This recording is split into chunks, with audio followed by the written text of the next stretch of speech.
Listen, guys, I'm not sure if StreamYard changed that music on me because I have no idea what the music was on that 30-second countdown. But I'll try to figure that out because that was pretty brutal on my end. That put me to sleep. But everybody needs to wake up because, as y'all know, we got a couple guests on today's show. So welcome back to another edition of Huskers Live. I can't talk already. Right out of the gates. It's not good. Huskers Live. I'm here with Brian, of course, again, recent additions to the channel. And then we're going to go ahead and introduce, I'll put Coach Bill Busch right in the middle, but nice. The man who needs no introduction himself, Bill Busch, has joined us. So thank you so much for joining us on the show today. How are you doing, man? Doing great. I'm a big fan of entrepreneurship. So you guys are out working really hard and have a great passion, obviously for college sports and obviously for the Huskers. So anything I could ever do to help. I'm not sure I could do much, but like I said, I'm a big fan of people that are out there. That's how you find your way, and that's how you move up in this world, is just starting creative. And you guys are doing that at the highest level. Very cool. Absolutely. Thank you so much, man. And appreciate you hopping on here and supporting as well. So, no problem. Glad to do it. We'll launch right into the news really of the last couple of days or so. Nebraska and Tennessee canceled their series. I was curious on your opinions, Coach, on if you think that's a thing we see in the future where these big non-con games are no longer being played because of the way college football landscape has shifted in the last 5 years or so. Yeah, I don't think it'll go away. There's a lot of really good non-conference games out there in the future. I think those will stay in there. There's different ways to view it. And, from both sides of it, now I look at things a little bit more from a fan's perspective, probably more than I did as a coach perspective, because you always want to get wins, you want to do things. But starting back as a coach, those are games you really want to coach in, and those type of games. Those are fun. I remember just being at LSU and going to play Miami in Jerry's World and down in Dallas, or going to Texas the next year in those games. And then also your players, if you've recruited the right guys, they want to play in those big games. They want to play because they're not the same. You can't say that it's the same feeling playing a MAC team as it is playing a high-end playoff team. And so it's different. And then what I really look at it for is from the fans' perspective, because right now there is a overload of we need help from the fans, and they're really asking financial help. Then we need fandom when you do. And so what excites the fans the most also is good quality games to be able to see and watch and be part of. So from a fan's perspective, for me, if I decide I'm just a fan and the game gets canceled, highly disappointed, just because of the fans that would go to Knoxville, the Tennessee fans coming to Nebraska. All of that is highly is not the word disturbing, but it just bothers me. It's depressing that those games don't exist and don't play. Also, I always know there's a reason why it happened. I understand that part of it. From a fan's perspective, I think it's always hard. But like I said, I don't get myself worked up with it. I don't think this is a egregious error by the athletic department or the AD. I think it's just something that came about. But the people who lose out are the fans. They're the one, and those players, because there's a couple players, they were going to be juniors and seniors that year, and they were going to play Tennessee at home. They're going to go to Knoxville, and that would have been crazy fun. I mean, because you don't remember the games. Not many people go back to last year and just say, I just remember that beating UTEP. It was incredible. I remember coming off the field after that game and what it was like in the locker room and all that stuff. That you live as a competitive person and a competitive coach to be in those games. Yeah. I'm going to have a follow-up to that, if you don't mind, real quick, Justin. Go ahead. Did you ever play at Tennessee in a night game when you were coaching at LSU? Never did. We never did. No, I've only been to Tennessee as a fan. I've never coached there before, but I've been inside the stadium to watch games there. But I've never been one to coach there.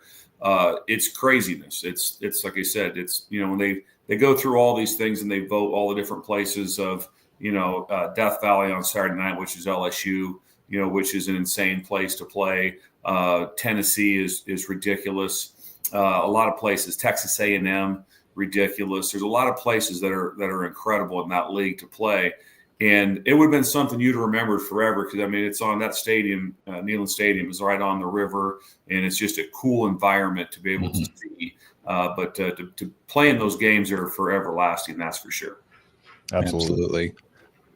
Yeah, and then talking a little bit about kind of your coaching stint, special teams coordinator specifically and stuff like that. Just kind of diving into that because that's kind of been a topic of conversation over this last year. But I would say just in your overarching perspective, what are the most important things when it comes to detailing that unit that you look for in a great special teams unit? What are the three biggest things that you look for in a consistent special teams unit, or yours in particular that you like yours to have? Yeah, there's a lot of different variants. The one thing you always talk about, the only time you have culture on your team is when your best players are your hardest workers. Yeah. And so I'd always talk to players and I'd say, boy, remember when you came on your recruiting trip? And they're like, oh, I do, coach. And they'll go through the details when they arrived, what they did that night, who they met with. Oh, we went out and we met different players. We went to a couple social events. And then the next day we talked football. We talked about how we're going to get me prepared to be a great player at Nebraska or at LSU or Ohio State or any of these places. And then we talked about how I'm going to also be very prepared for graduation and the NFL and an extreme detailed plan just for me during the recruiting process. And then you ask the player, well, do you remember when they talked to you about being the left guard on the punt team? And they're like, nope, that didn't come up in the recruiting deal. Well, it's one of the most important pieces there is of a football team. And so when you get people that are extremely excited about those venues of how to get them excited about being on the punt team, how elite that is to be on the punt team, what it's like to be on the kickoff team at an elite level, all those different things like that. When you get that excitement built, and that's just that's the culture of your building is that if you're not on those. And I got a chance to work for Tom Osborne was in the middle of every special team drill that there was, the meetings, everything about it was with like that. All the guys I worked for, Kyle Whittingham, intense with that. Ed Ogeron sat in the front row. Urban Meyer ran the remote. He ran the meeting. Yeah. And so the expectations were set very clear from all those elite coaches that I worked with, and that was a fun factor to get everybody to buy in.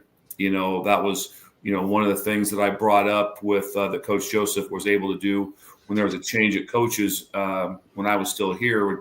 Once Coach Joseph took over, even though I was running the defense also and with the talking about specialties, was the punt team eats first. So anytime you have a meal, it's like, and everyone, you're done with the conversation, team prayer, whatever, punt team eats first, because that's a invite only to be on the punt team. Yeah. So just different methods of that, and then being able to motivate the room, run the room, have high expectations, understand the why, and all those things. And once you get that established, then things take off really well for you. But you have to have it from the top down, obviously, to be able to have that. You got to have the head coach heavily involved in that, because you won't be able to do it all by yourself. If you don't have any interest from the head coach, it won't go great for you. 100%. Right, Coach.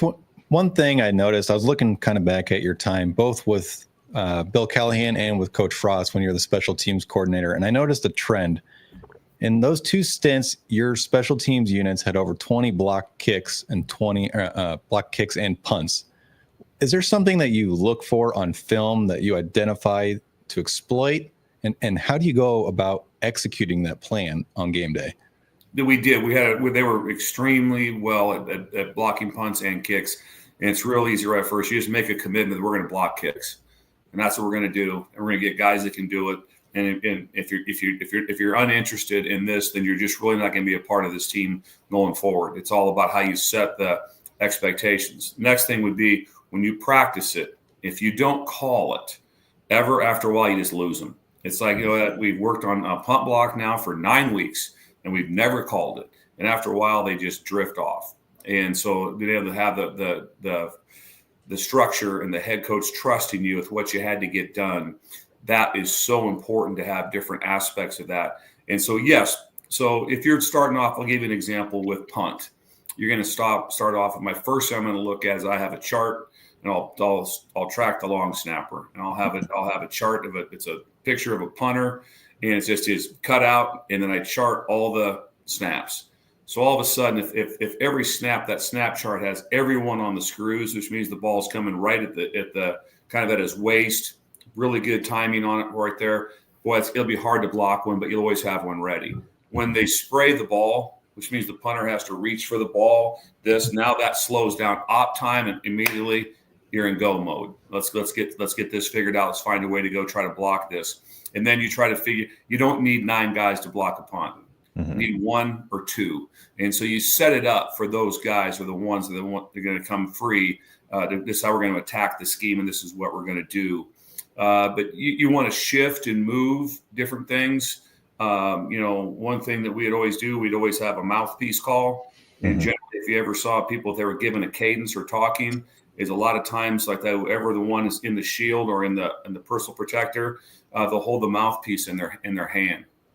Or they'll have it like that, and they'll put it back in their mouth right when they're getting ready to, when the snap is going to happen. So we could show a look until the mouthpiece went in the mouth, then we'd move them. And so just little tips. You're just looking for any little clue to give away with where they're at and what's going. So you try to build on that. And then, we worked heavily on one-handed block punts because everybody talked about, 2 hands, taking it off the foot, all that stuff. Well, you go back and do the research, and 90% of the punts that are blocked with one hand. Yeah. So we blocked punts with one hand. And so we'd practice that and how we would do it, have drills set up for it, how you wanted to be able to get that done. And then just make it a big deal. There were some big ones. And even that last year when I was at Nebraska, we blocked the one for a touchdown against Indiana. There was a big play. I had a big one against Purdue, which was a great block. But we had a lot of blocked punts. And that's also how you become a good punt return team, because those yardage that goes on punt return. When you block a punt and you return it for a touchdown, that's a return for a touchdown. So I did not know that. Yeah, so that's the part that also makes you a good punt return team also. So when you look at everything encompassed, that's kind of how it works. And then the big thing was in field goal block was to get hands in the flight lane. So we would do a drill where you'd take a string and you would tie it to the goalpost. And then you would line the defense up and move the offensive team around, the score team around, and then you'd move the string to the ball, and then you'd be able to show where the flight lane is. The big thing is we don't block bad kicks. Yeah. So the guy's going to miss the kick. Why block it? That doesn't mean anything to you. And so hands in the flight lane was the big thing, and we were so good at that here, especially that time with Coach Callahan was ridiculous. And there's times that you don't even remember. Some people will remember how games are won. You have to talk about Texas A&M when Maurice Purify caught that pass and beat him down at A&M. Yep. Well, prior to that, a couple things happened. Once A&M had the ball to win the game, and they ran out of bounds and gave us a chance with clock. And then they kicked it was a 6-point game. They kicked a field goal that would have put them up 9 and ended the game, and we block it. Yep. And that gave Zach Taylor a chance to come on the field, go down, hit Mo, and win the game. But the blocked field goal is what did it, and everyone knew we could block it. It wasn't like, I don't know. Everyone knew he could block it. Adam Ickes blocks one against Pitt. Crazy game, 7-6 was the score. They're kicking like a 30-yard field goal to win it. Adam Ickes, does the exact technique he's taught to do to block it to win a game. So those things are really, really important. But once you get the feel for it and the team gets excited and you have the energy, that's when it gets going. So obviously I get excited about trying to block kicks. Absolutely. So talking about just kind of what you were just referencing, like it counting as, a punt return, that'll kind of lead me into this first question that I had. I just was curious based off of that, like because Nebraska has had, inconsistency, especially over the last few years, or the most recent years, and not having an ability to return a punt. We had IGC, or it's like we're fair catching a lot of cases. And what are the signs of a good punt returner? Like what are because it's different than any other position. It's very unique. And you got to have more than just a skill set of a wide receiver. Like you got to have the awareness. You got to know when to make the right decision. So what do you look for when it comes to a quote unquote like return man? Well, there's a lot of things. First thing is the punt returner is my favorite player on the team, and I tell the team that. It's not like, he's my favorite. Why? Well, here's the reason he's my favorite. Because you say, who wants to return kickoffs? 20 hands go up, because when you catch the ball, the defense is 30 yards away from you. Yeah. When the punt returner catches the ball, they might be 1 yard away from you in a full stride length, and they can run right through your chest. So it takes a completely different person back there. Then also like that, they also have to do the extra things that nobody else does, which means in February, Like a day like today when the wind was blowing, I'd have guys come over it in the afternoon because you got to catch balls with the wind and into the wind. If you had some of those really rough days and it was super cold out, I would have them catching balls on those days when it's really cold. That could happen to you in a December game and a playoff game at Nebraska. If it's snowing or it's raining, they have to do all the extra things that makes them so special. So I have such a love for the punt returner. And then he's got to be an incredible decision maker. He has to be able to understand what I call Peter calls from the ball hitting the team and how to get people away from it. So it all happens in split seconds. So you have to be able to have all those skill sets, and you have to be able to be coachable because you teach them all these things that are going to happen to them, and they have to be very, very coachable. But in general, the ability to track the ball is where it really all starts. Because if you can't track the ball, there's not many center fielders that were just, man, you know what? I couldn't track the ball for about 7-8 years, and all of a sudden I figured it out. Yeah. They just kind of a natural skill they have to track it, to see when the nose is turned over or what's going to happen. You teach them all the reasons, but they just know. And so those are the skill sets that you're looking for with it. The one thing you have to understand, punt return, though, is that I use it just they're talking about playing poker. You don't go all in on a bad hand. Mm-hmm. And so if they punt a ball 36 yards, 34 yards with decent hang time right there, there's not a punt return that's really available right there. You have people standing on top of you. So you take the fair catch. Don't push your chips in when it happens, able to go. When they're going to punt with the wind, I'm going to have space. I know when I can create space. I know when this is going to happen. I know when they turn the ball over, I'm going to have some room to operate a little bit. And my theory on punt return was always get him started. That was my number one goal. We're going to protect you. We're going to be a 10-yard cone. That was my deal. A 10-yard cone. If there's a great punt return, he has to make 2 guys miss and break 1 tackle. If you go back and just take this over history, you take big returns, and you're going to say, you know what? He made 2 guys miss, and he broke 1 tackle. You don't see a guy just catch the ball and just run just like 80 yards. Like, oh, no one's getting around it. Nope, doesn't happen. So, but if you get him started, then you got a chance. And you get really happy about a 10-yard return, and you celebrate that with your team, and you celebrate in the meeting room. It's a first down. Yep. And the next thing is like how many yards are given up. If the ball hits the ground, it's going to roll an average of 18 yards.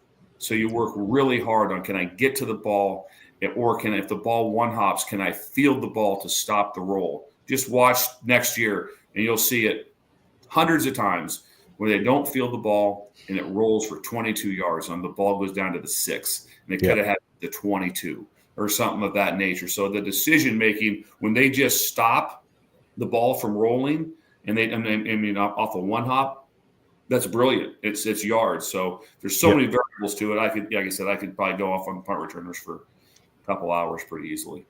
What's your rule set in terms of when they field it versus when they don't inside the 5-yard line? Do you have any specific set of rules that you I go the 8-yard line is what I'd like to be at. And there's a couple things you do different with it is that I always go staggered stance, because if you're a staggered stance person, which if you have a little more weight on your back foot, you don't rock back. Sometimes if you go heels at the 8 or heels at 10 in the old days, sometimes the ball's coming to you, and then right at the very end, it just drifts back a couple of yards, and you drift back, and all of a sudden you're standing there catching the ball at the 4. The staggered stance takes that away. The other one that I would do as I got more developed, if I was at a place longer, was we would just start at the 2-yard line, and then as soon as the ball left his foot, you start walking forward. That way your momentum was coming forward, and then you made your decision on whether I'm going to catch this or not. But that helped you make your decision with where you're at, so you didn't get the roll back. So you had 2 different methods of what you do, but it's not just heels at 8 and don't go backwards. Well, you'll see a lot of errors on that one also. Yeah. If you fair catch a ball at the 2, that's detrimental. I wouldn't freak out if a guy caught it at the 6. 8's my number. If he caught the ball at the 7 or 8, I'm not going to lose my mind, because the offense can still operate at that point. And then also, if they're kicking at that, if you're in that spot, they're kicking a dagger kick, which means that the ball's coming end over end backwards, and it's going to probably, the odds of it checking up are really good. It's not like the old time where hey, just let it hit. It's probably going to go in the end zone. It's probably way less it's going to go in the end zone because of how the ball is kicked on the Aussie style punt now. So that's where the world's different. Gotcha. That makes sense. Brian, anything? Yeah, Coach, I just wanted to kind of go back to when you're promoted the interim defensive coordinator after Coach Frost was let go. There's clearly a shift and a change that you made on that defense, because your points per game were at 35 or so. Then you took over, and by the end of the year, you guys were at 23 or so points per game. Your yards per game was less by like 200 plus yards per game when you took over. What is it that you did, either schematically or simplifying things, that led to that success? And like, my follow-up would be, in that situation, when you know the coach was let go, how do you keep players bought in to still, go out and give that effort when they know there might be wholesale changes come Black Friday after the Iowa game? Sure. First thing I told Coach Joseph was, hell no, I don't want to do it. I said, we just lost. I go, that hasn't been good. I said, my name's going to get attached to this, and it's going to end badly. And he was very good about it. He said, I understand. He said, you're the defensive coordinator. I said, all right. So that's kind of how the conversation went down. But, I think what helped was that I'd been coaching. The guys all knew me from special teams. I think that helped a lot. I think, I don't know this for sure, probably having some credibility of, being on the national championship team at LSU and having the Thorpe Award winner and Grant Delpit, and just being a part of a lot of good things, that was a plus. And then having some history here at Nebraska also, and being a defensive coordinator before also, being up in front of the players, being in front of the room of how we're going to do it, I think helped out. The players were ridiculous, and the staff that stayed, everyone stayed with me. They were ridiculous as far as how hard they worked. I said, this is how we're going to do it. Luckily, we had a bye week, before we played Indiana. But, I took a few things that were things that definitely that I wanted to do that was same as. And so I kept that. So I learned that. Then I changed everything else, because I was like, I can't fix something that I don't know what's broke. I can't call someone else's defense. So we went. And a lot of guys had to change. We went to the odd front. We went to a zero nose and four techniques. And so a lot of that stuff, those guys who were playing outside stand-up guys like, Garrett Nelson and those guys, they had to play four eyes against tackles and do some of that. And they did it at a high level. And so that was incredible to see just how well those guys responded. But I say that the walkthroughs we would have were the same walkthroughs we had at LSU getting ready to play in the national championship games. They were that good. They were that locked in. So our walkthrough period before Iowa in the hotel was one of the best I've ever seen.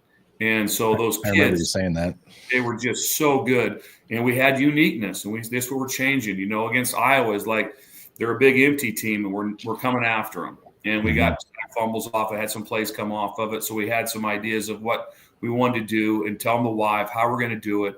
And I think our meetings were super crisp. I know that our walkthroughs were really good. And the numbers, that's the kids. It's ridiculous, the numbers. If that was all Big Ten games, it was 200 some yards a game better. And so that was really cool. I think like a lot of points, went off for that also. So just credit those kids, because they could have cashed it. It could have been horrible. We're playing Iowa. If they win, they're going to the Big Ten championship game. At that point in time, there was Mickey. We knew that we were not going to get retained, and so that had been so easy just to be like, let's just get this thing over with. Yeah.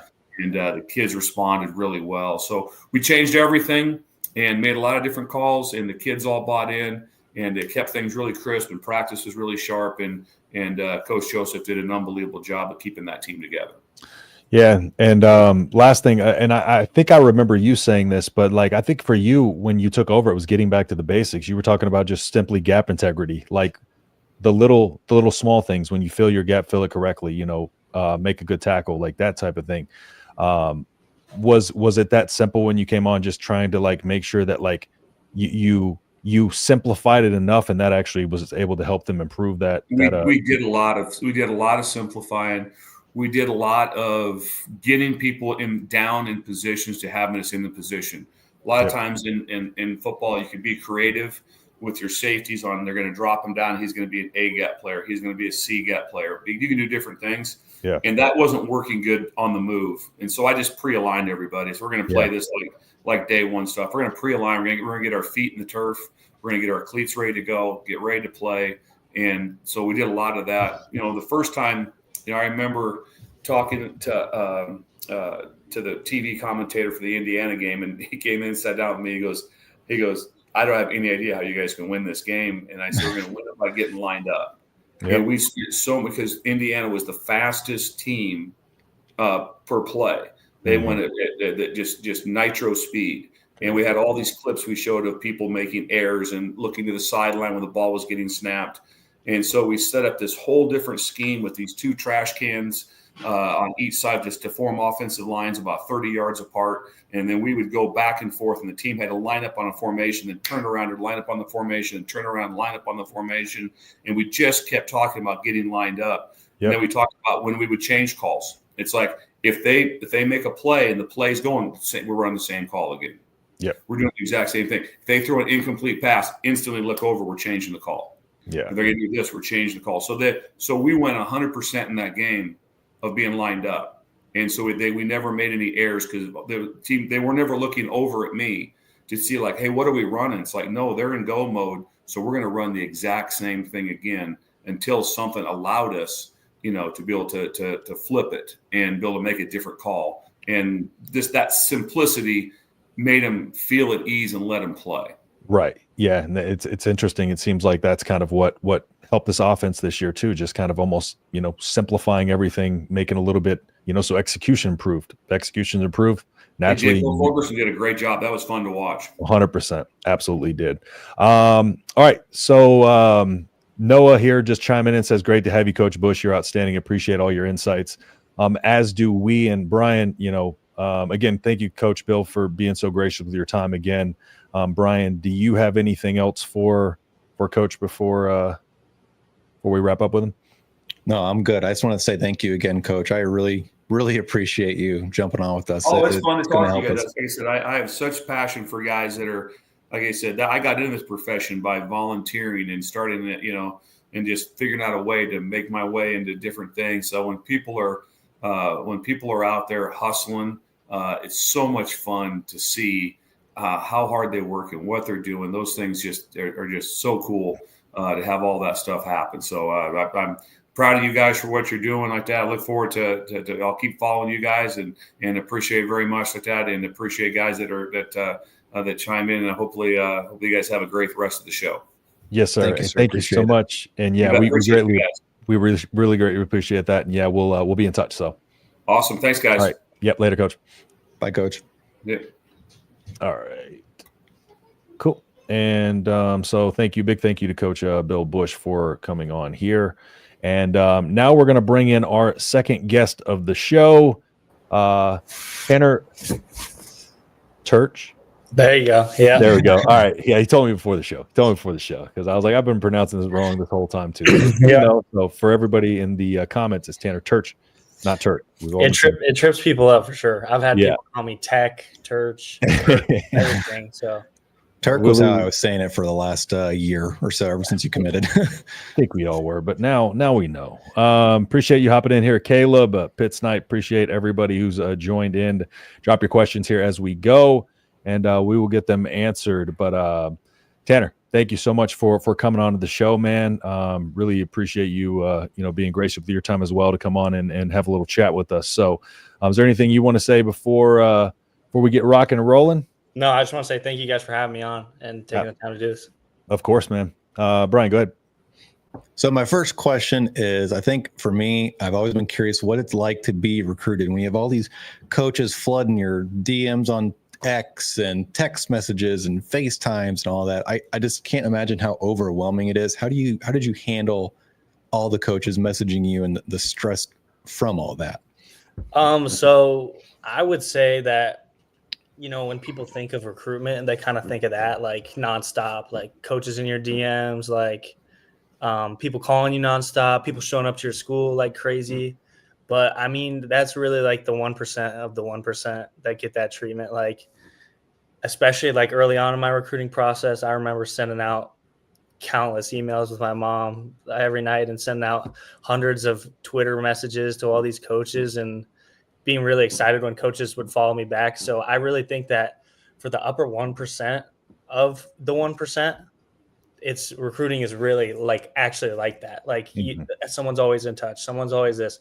But for me, it was more like of a battle, and it was really stressful. Just kind of like all of recruiting, just being like, where am I going to fit? Where am I wanted? That's really was the main thing that I was really looking for throughout the process was where do people want me? Who wants me to come there? A lot of coaches would like you to come there, and they like you as a player, and they would like you to come to their school. But where I was just looking for where I was wanted.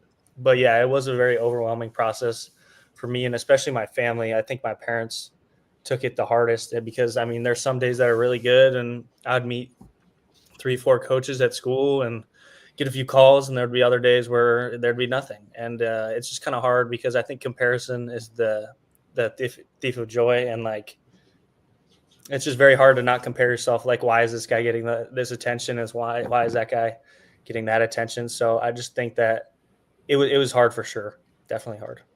So it's a great quote. To follow up on that too, like, because you went to West Point, right? You went and visited there. So yeah. what was the difference in the coaches that you could tell like genuinely wanted you versus the ones that would have liked to have you? So West Point was my first offer. It was a good first offer because I feel like the first offer that you get is kind of like the one to get you going. Like it's it's harder to get coaches to offer you a spot when they're the ones that are going out on a limb for you first, because at that point, then they're in a little bit of position that if they made a choice that not other people agreed with, then that falls on them. For sure. So it was a good one for me to get going and get just one under my belt. And I went out there because I really enjoyed Coach Monken, and he would call me twice a day.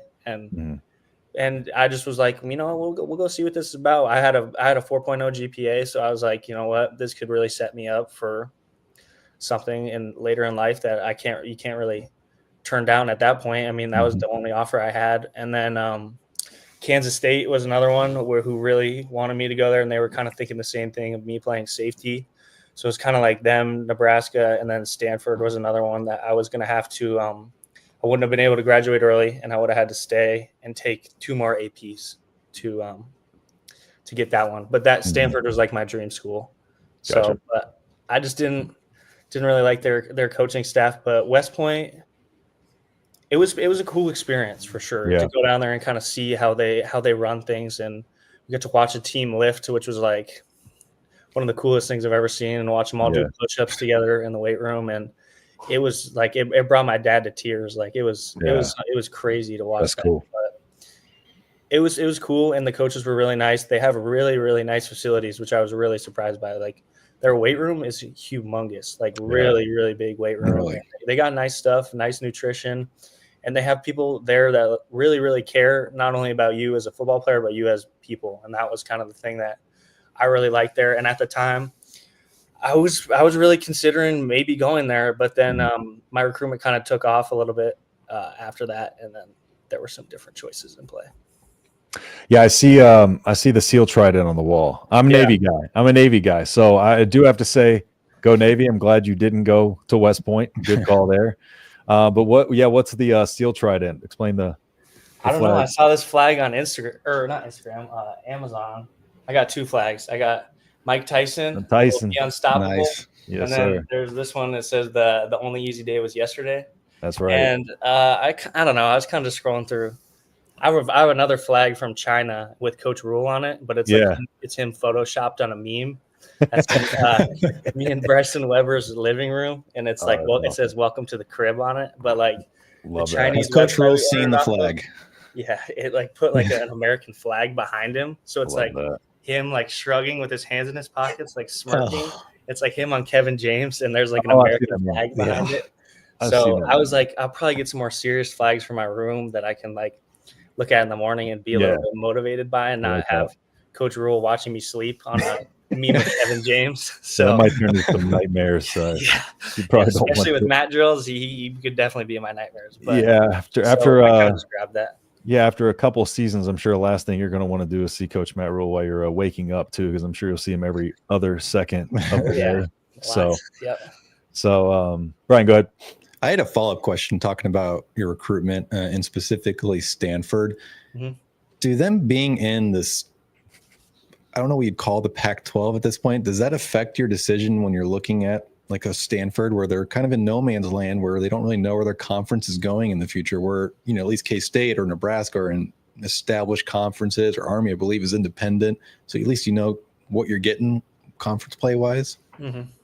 Yeah, I mean, that was a huge part of why I didn't really want to wait around for the Stanford thing, because with the academic process for them, like, you like really, really have to clear like academics. Like, you really have to go through like the entire admissions process that takes months. So like, I would have had to enter my admissions like a normal student, and it would have to go through, and I would actually have to see if I got accepted for that. And that was kind of like the thing, was there wasn't really a lot of stability with that. Like, I would have loved to be in Palo Alto, but I didn't feel the stability with their coaching staff, kind of what you're talking about. And it wasn't as much with the conference, but I just didn't really like the dynamic that they had going with their coaches. And like, it just didn't seem very stable. Like, I think Nebraska and K-State with Kleiman, it's just like, it's very foundational and they're still like doing things the right way, very developmental. And like, I could see how like I would get there, how I would get developed, and how I would go through and then get there. And Stanford was kind of just like a toss up. Like, you'll come and we'll see what happens. We'll see if you even get in, and then we'll see what happens. So, but it was that kind of what you're talking about, that stability and kind of that just knowing like what's going on. That was a big thing with Stanford as well. And you committed pretty early in the process too, right? Mm-hmm. I think it was like June, I wanted July. to be here. Yeah, I wanted to be here, and I committed like a week and a half after, because I just kind of talked it over with my family, talked it over with my high school coaches, and they were like, it's probably as good as you're going to get, maybe. And I don't know if that's even true with the senior season that I had, if I would have got a few more looks, but I was very happy with where I was. I was very happy with Coach Rule and the entire staff, and I was very happy being in Lincoln. Yeah, well, me and Brian were talking about how it's surprising how, like, you know, you didn't get more offers, which I'm sure you would have, just with your overall skill set. You know, you were multi-sport athlete and stuff like that too. with Colorado, the Buffaloes, right? We got asked about this. Did they ever end up offering or no? No, I was barely ever even in contact. I was barely even in contact with them. I saw, like, I think their tight end coach came to our school about 3 times. The first time he came, just shook his hand, told him my name, and then because they were there for I don't know if you guys know, there's a tight end that goes to my school. We weren't sure if we could talk about it or not because you're a player. Yeah, he's a junior. And he was like, and he has like a bunch of offers, like 40 offers, and so they came there for him. And they were talking to him, and I kind of just shook his hand, introduced myself. Then the next time they came back was when I was committed. Yeah. And that's when I got pulled into the office and talked to the guy. And it was kind of like, we don't want you going to that red school. And I was kind of like, you guys are just talking. Like, yeah. You wouldn't want to go to that red school. The third time was the corner coach who came back, and I talked to him again. Was that. And then it was kind of the same spiel. And just kind of like, we don't want you to go to that red school, going to keep the people in Colorado, which, I mean, I just don't really fit what they're doing. I mean, they can pull skill guys who are 22, 23 out of the transfer portal, and that works better for them. And like, all power to them. That's their scheme. That's their fit. So, I mean, I wouldn't want to be somewhere where I didn't fit in. And so, yeah, I mean, I wasn't a CU fan growing up or anything, so it wasn't that big of an issue for me. So I guess the biggest thing too, just talking about your scheme and your fit, you know, and just overall, you know, your decision to come to Nebraska, you know, what were the biggest things? I know you talked about, of course, feeling wanted. So naturally, I feel like Matt Rule does a good job of, you know, kind of having that family vibe and that culture that does, you know, welcome that. But what are some of the other things too that stood out to you about Nebraska? When I got here, the facilities were definitely something that, like, immediately, I think, like, it's not something that for why I came here, but something that was just immediately eye-catching was kind of like, whoa. Like, I mean, I'd been other places and nothing even like came close. Like, I remember being at K-State the week before.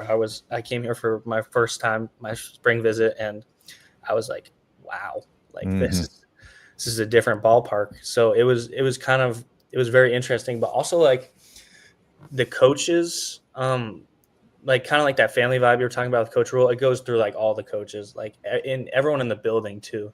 Like Miss Kristen, the nutrition lady, like she's practically my mom at this point. I mean, I've known her for a few weeks, so it's like they just really take you under your wing and kind of show you the ropes and everything. And also, like, there'd been so many DB coaches since I committed. I mean, when I committed, it was Coop still, who was the DB coach. So we've had Butler and now Coach Williams, and so it's just been kind of a roller coaster. But every single time that I would hop on the phone with one of them or meet one of them in person, I just felt like Coach Rule was picking the right people, and he continues to pick the right people with that type of stuff. And I feel like when you do that, it just keeps going. It's kind of like a flow, and that's kind of like that stability thing. Like I don't have to worry about some new coach coming in and ruining the whole vibe. Like everyone's on the same page throughout the entire building. I'm curious. So you came on spring was that an unofficial, and then that visit in July or June was your official? Yeah. What are the differences between what a recruit can access or do on an unofficial versus an official? Because I know the one thing I do know is an unofficial, you pay your own way, and official, the university pays everything. But is there anything different from the visit standpoint? I mean, I feel like the official is a lot more like they roll out the red carpet for you for sure on the official, a lot more than they do on the unofficial. But I will say, like, on the unofficial, it's pretty much the same thing. I mean, you're getting the same tour, but I feel like the unofficial is a lot more personalized. Like, I remember Kyle Fisher took us around and showed us everything, like the campus, everything. Like, I literally got to see every single thing possible and practice. So I think that's a big difference too from spring to official, is you get to see practice in the spring, and I got to kind of see how these guys coach, and that was kind of interesting for me and like really helped my decision, because like I feel like a lot of people don't understand that the guy that's recruiting you is different than the guy that's going to be coaching you. And from a personality standpoint, like you're not going to be a recruit forever. So once you sign that paper and you're a player, like it switches up on you, and that's kind of just how it has to be. But overall, I think their staff does a really good job of being very upfront and honest. And I think that's what Coach Rule does great. And that was another reason why I decided to come here. Because there's really not that much of a switch between like their personalities, but like obviously, you know, you go from 0 to 100 when you're coaching ball. So just kind of that aspect of it. Hey, Brian, any more football questions? If not, I'm going to get into some other questions to learn a little bit. Yeah, I'm good with football. All right, cool. So let me go ahead and ask just a couple of questions. So, all right, let's say, you know, perfect world, football didn't work out for you. What would you have chose to do with your life? You know, if you had to pick any one thing, or as a kid growing up, if it wasn't football, what did you want to do? I would probably be a lawyer somewhere. I would probably be doing pre-law somewhere. Yeah, I probably would be going to a probably smaller but like good academic school and probably trying to be a lawyer, or I would have probably gone to a big school, like a big party school for free, and had a lot of fun. Those are probably my two Arizona State, my two answers there. Maybe down south somewhere. Oh yeah, I'm out in Arizona. Arizona's a big party school, so I know that much. But I'm from Texas area, so I've been to one party at K-State. It was pretty wild.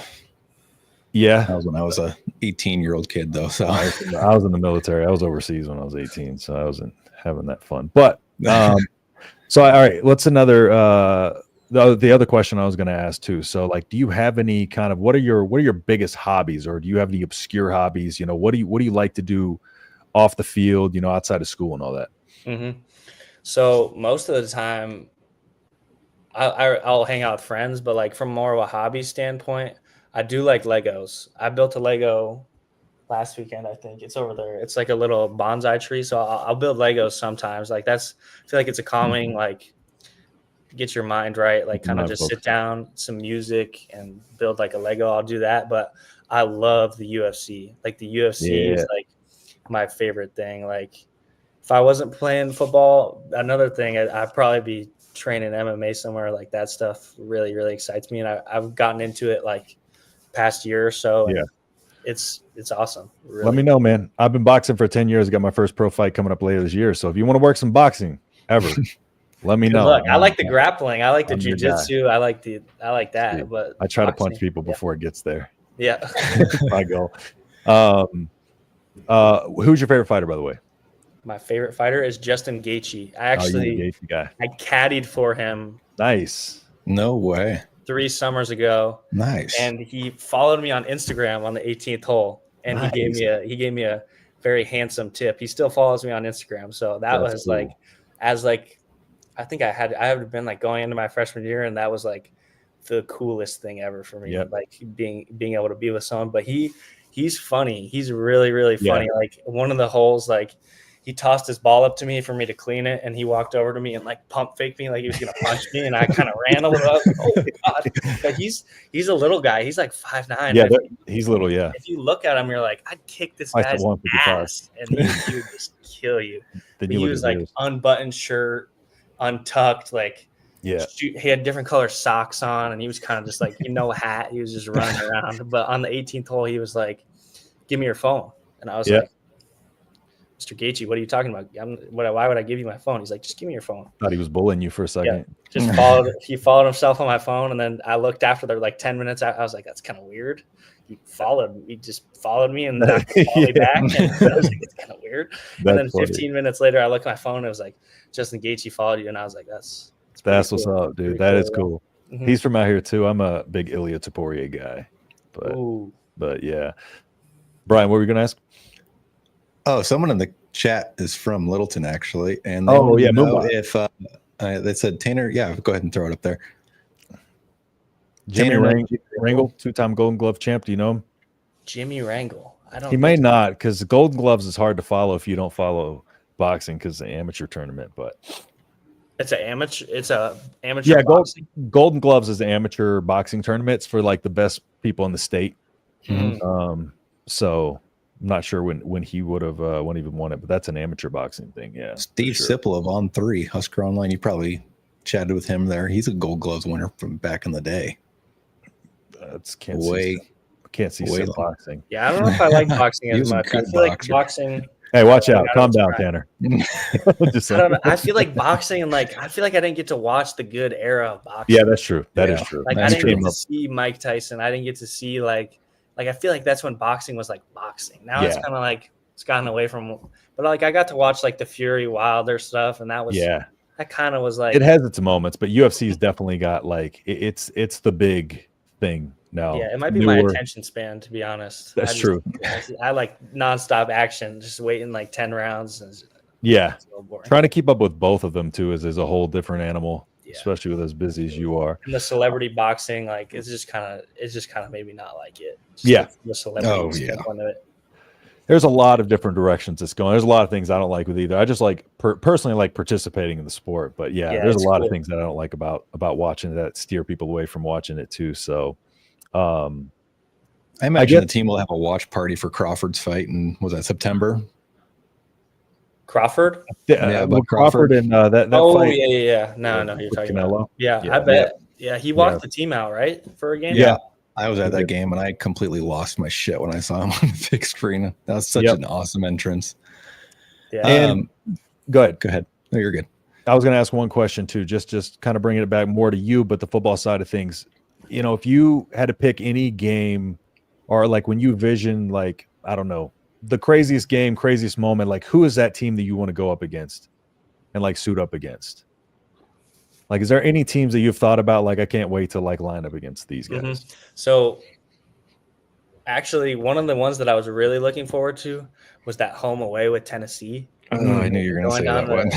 I mean, that was like when I saw that on the schedule. When I was Yeah. looking through it with my dad, I was like, I think we played them at home next year and then away the next year. I was like, I'll be a redshirt sophomore or a junior. We'll be going down to Tennessee, like Rocky Top, like That's but rough. this year for sure, Penn State away, because if we get rolling, we win some games, like that could easily be a night game. Like that's Yeah. late in Oh, the yeah. season. Penn State White whiteout. out.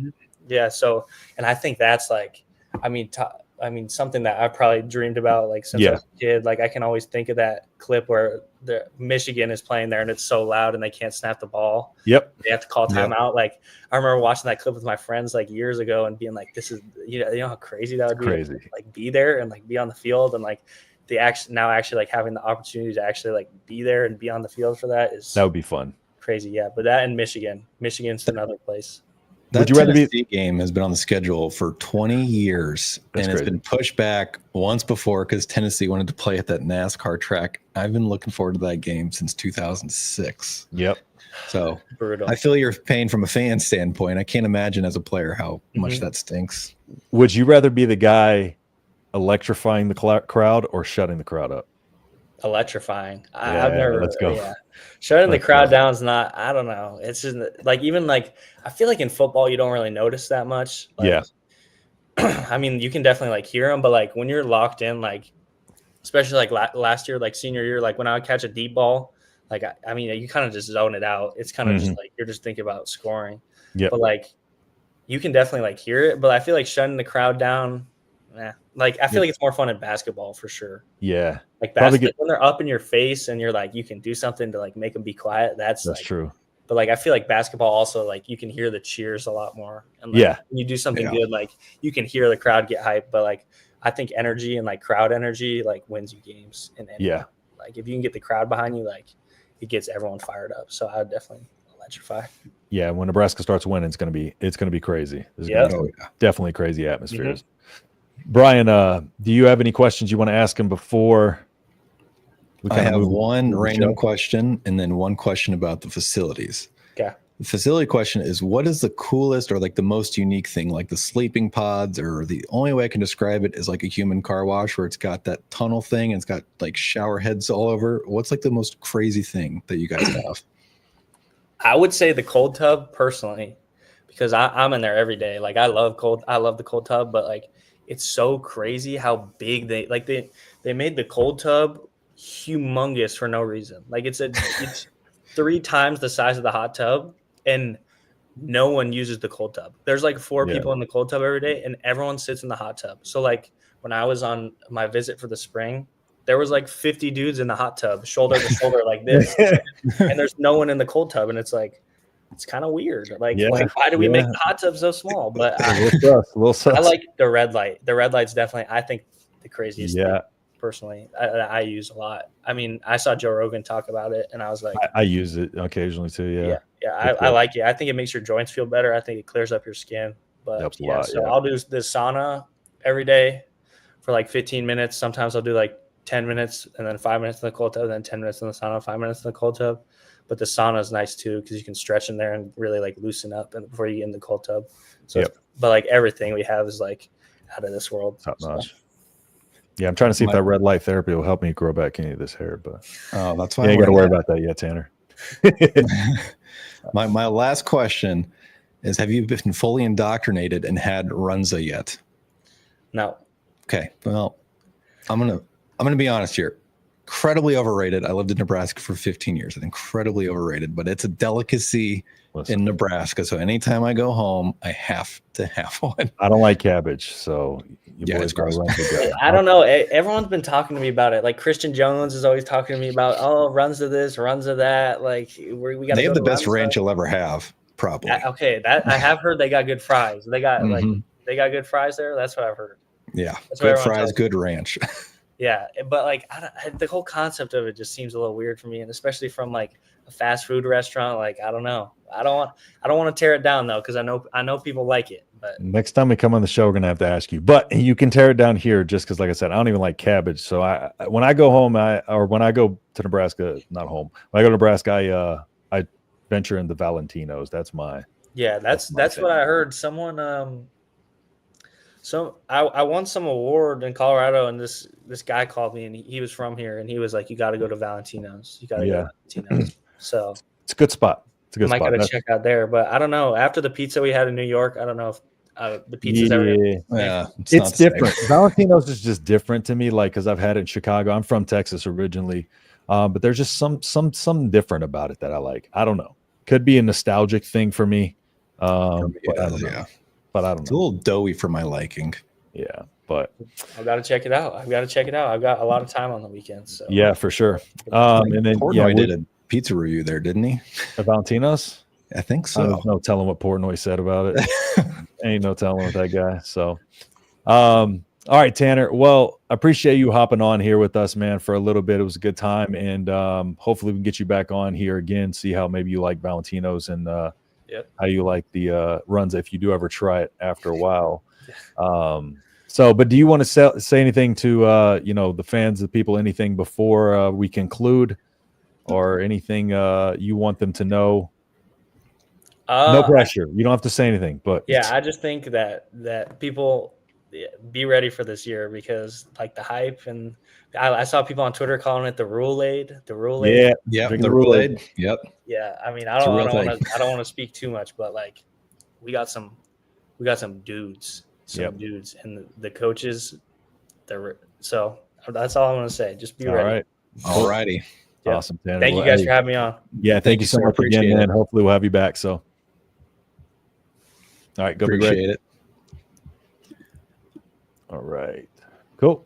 So what a great kid. See ya. I was kicking you off the show there for a second. There we go. That's the right one. Yeah, what a super cool guy. Yeah, really, I loved his quote when he said, "Don't comparison is a thief of joy." Like it's a great quote. Great quote. I've never heard that one before. Wise beyond his years, and he had a seal trident in the back. Didn't go to West Point, so I like him already. Minnie, appreciate you hopping on here. Pit Snipe, appreciate you. Jesse, that is my wife. I can tell only because my dog is in the picture. That's my Chihuahua. I didn't know she. This was her account actually. So I was like, Jesse. Yeah, it sounds like my wife's name. Then I see my dog in the. That's my little dog lady over there. Watch Crawford. He's entertaining. Yeah, he is very entertaining. Crawford's last fight was sort of let down. Yeah. Crawford versus Canelo. That might be a rough fight for Crawford. I'm not going to lie to you. Happy Valley's a really fun place. It'd be crazy. Yeah, it is. Valentino's is fire. Got to try Mama's Pizza in Omaha. Personal favorite.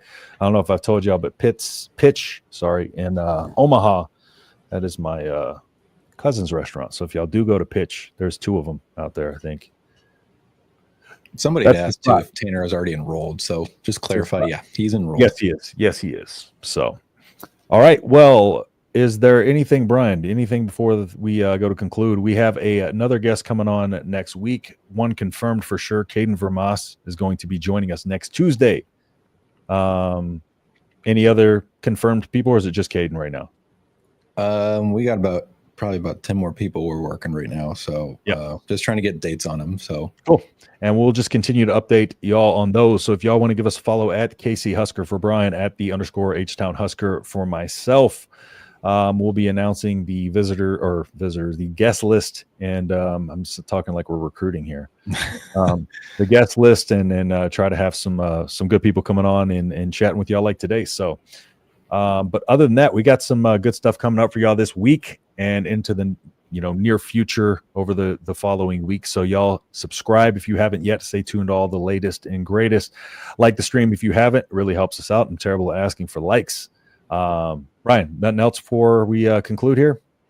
No, I'm surprised those interviews lasted as long as they did. Those were great interviews. Yeah, so they were. I can't wait to keep doing though. Bill Busch was fantastic. Tanner was phenomenal. Yep. It's going to be fun. Loved it. Going to be fun. Worth noting, Satterfield was listed at the top of Tanner's recruitment. Yeah. I know Evan Cooper had a big part in it originally too, from my understanding. So, but yeah. All right, man. Well, it was fun. Had a good show today, great. Brian. Appreciate you stopping in as usual. And again, Brian's a contributor on the channel. So if y'all have been seeing his stuff, please drop a like, leave a comment on his stuff as well. Let us know we are doing the right things for y'all. And with that being said, I will see y'all in the next video. Peace.